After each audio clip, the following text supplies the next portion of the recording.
Round of 5-minute questions. I ask my colleagues to please keep track of your clock, stay within those 5 minutes.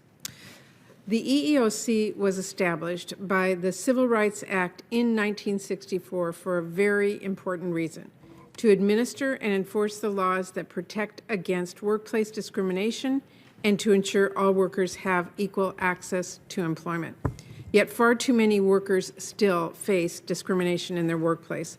I hear from many women, workers of color, workers with disabilities, and others about the discrimination and retaliation they face in the workplace, and I know we can do more to ensure quality and opportunity for everyone. You have worked on behalf of many workers who've fought against discrimination. Based on your experience, if you are confirmed, what will your top priorities be at the EEOC to help workers across the country? Thank you, Senator. If I'm so fortunate as to be confirmed, I would look forward to working with the chair and other commissioners to determine where my experience and my skills and my background could be most effectively deployed in service of the important mission of the EEOC. Obviously, as a litigator, I have a great deal of background in that issue, and I view litigation as a crucial part of what the EEOC does in enforcing our workplace non-discrimination laws.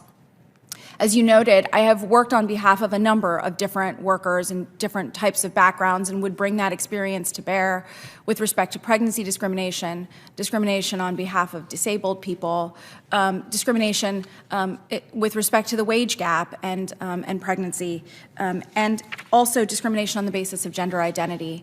These are all areas that are tremendously important, areas in which I have had personal experience, and I would look forward to bringing all of that experience to bear, that knowledge to bear, to advance the work of the EEOC, to advance the work of the EEOC with respect to Title VII, the Equal Pay Act, the Americans with Disabilities Act, et cetera.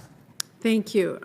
Ms. Kodegal, it has been years since the Me Too movement first began, but we still have a lot of work ahead of us because workers continue to face harassment in their workplace. In December of 2018, I actually released a report that showed the pervasiveness of harassment and related retaliation in the workplace, particularly for women. And I made a series of recommendations to better prevent and address harassment in the workplace. Since then, I introduced, and did so again this Congress actually, the Be Heard in the Workplace Act to expand protections for workers and ensure they get the accountability and justice that they deserve. But I also believe there is much the EEOC can do under its existing authority to further protect workers from harassment. If you are confirmed, I hope you will look carefully at the Be Heard report and our bill and work with your colleagues to take an aggressive stance so that we can finally make progress in rooting out harassment and discrimination. Will you work with me on that? I absolutely will, Senator Murray. Thank you. Ms. Kodegal, the wage gap remains a huge issue, with too many women workers still earning less than they deserve, and many women of color and women with disabilities face especially stark wage gaps for doing the same work as other employees. Those wage gaps actually mean that women lose thousands of dollars every year in their wages, and that means very real challenges for them, saving for retirement, supporting their families, affording child care, health care, and just being able to make ends meet. I am continuing, of course, to try and pass the Paycheck Fairness Act. It's a common sense bill to address the loopholes that allow pay discrimination and protect workers from retaliation when they talk about their pay. But can you tell us how addressing the wage gap would help workers, including the clients you have worked with throughout your career? As you say, Senator Murray, despite the fact that it has been decades since Congress passed Title VII and the Equal Pay Act, the gender wage gap remains a pernicious problem, a stubborn problem.